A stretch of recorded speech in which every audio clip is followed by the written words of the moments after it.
Hoş geldiniz. Hoş geldiniz. Gününüz kutlu olsun. Hoş geldiniz. Hoş geldiniz. Sayın Valim buradayız.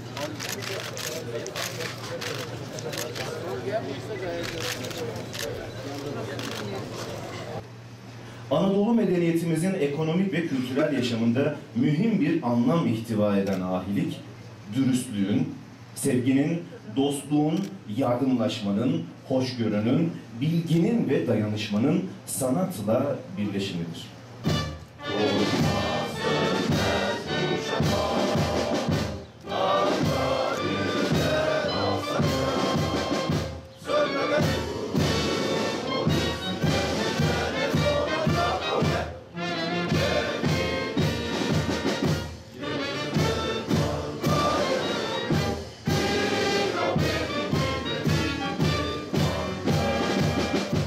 Evladım. Efendim, bakırcı esnaflarımızdan Hayri Usta'nın yanında yetişen Mehmet Ali, mesleğinin tüm inceliklerini öğrenmiş, ahlakı ve adabıyla örnek davranışlar sergilemiş, ustasının da rızasını almıştır. Eğer sizlerin de rızası olursa, huzur-u şerifinize gelip şerh kuşanmak ister. Münasiptir. Davet edin gelsin.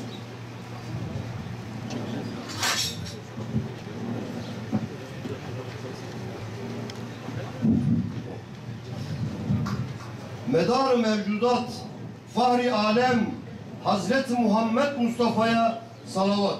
Allahümme salli ala seyyidina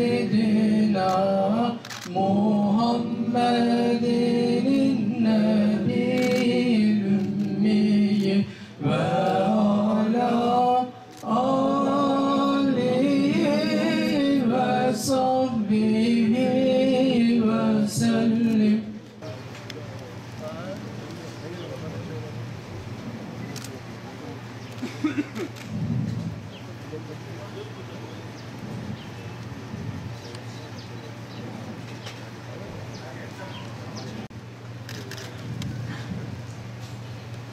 Ey oğul! Beni can ve gönül kulağıyla dinle. Sanatını, maharetini gördük. Ustan seni övdü. Bizler de memnun olduk, mütehassıs olduk. Şartlar ne olursa olsun ağlamazdık. Kuru ekmek yeriz. Arpadan ekmek yaparız. Acı çekirdekten ekmek yaparız. Yeriz. Bu ülkeyi kurtarırız. Kimseye de eyvallah etmeyiz. Gerçekten Gaziantep ülkemizin güzel bir şehri.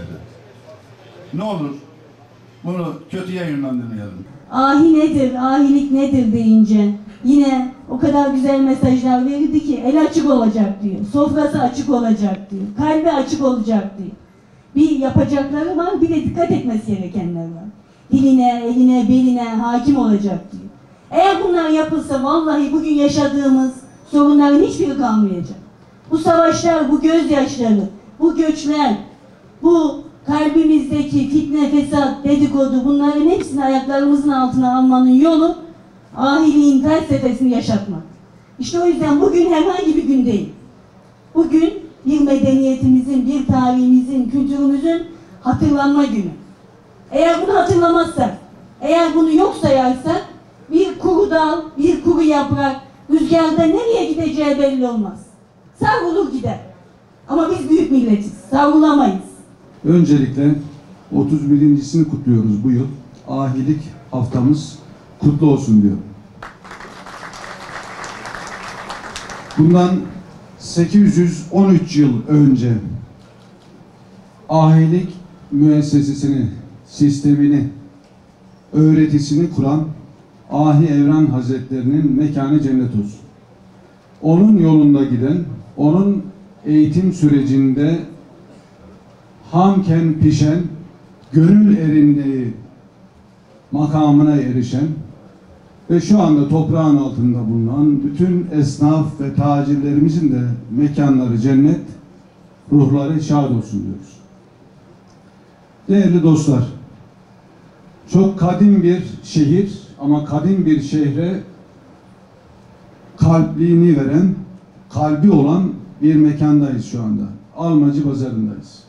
Bizim şehrimize yüzyıllardır hizmet veren, yaşamı kolaylaştıran, güzelleştiren esnaf ve tacirlerimiz, yani hizmet sektörümüzün kalbi bu pazarda, bu mekanda. Ahi Evran az önce bir cümlesini sunucu kardeşimiz söyledi. Eskilerin tabiriyle çığırdı. Beni çok etkiledi. Cümlenin en sonunda şunu söyledi. Tacirleri, esnafları anlatırken adımız Müslümandır dedi. En son cümle. Adımız, son iki kelime. Adımız Müslümandır. Değerli dostlar, biz uzun yıllar Orta Asya'da göç ede ecdadımız öyle bir vatan buldu ki 3 tarafı denizlerle çevrili. Limanlarımız tüm dünyadaki kıtalara ticareti ulaştıran bir zenginliğe sahip. Anadolu bize sonsuza kadar, kıyamete kadar Allah'ın izniyle vatan oldu.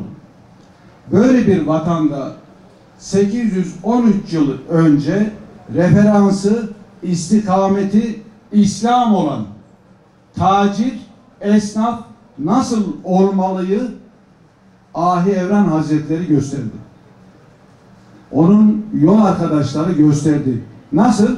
Önce nefislerinde yaşadılar. Kendileri bunu etraflarına gösterdiler. Yaratılış gayesini nefsinde, vücut ikliminde tamamlamış olmak. Bunu kendi vücut ikliminde, ailesinde, sosyal çevresinde, ama her şeyden önce bütün bunları sağlayabilmek için 2 şey. Helal lokma, doğru dil, doğru davranış ve bunlarda istikrar. İşte Ahi Evranlık ve onun öğretisi tam anlamıyla bu.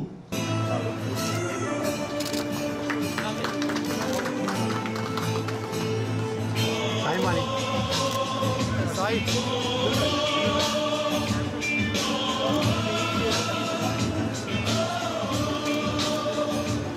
Efendim buradayız.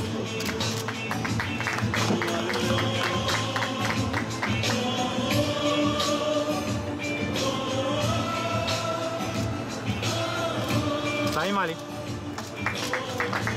Değerli ahilerimizi bir kez daha alkışlayalım ve sahnede kalmalarını istirham ediyorum.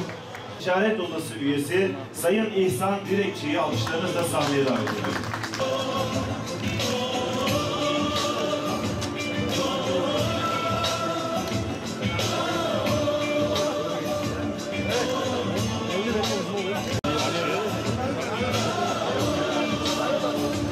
Sayın Valim, bir fotoğraf alınacak toplu.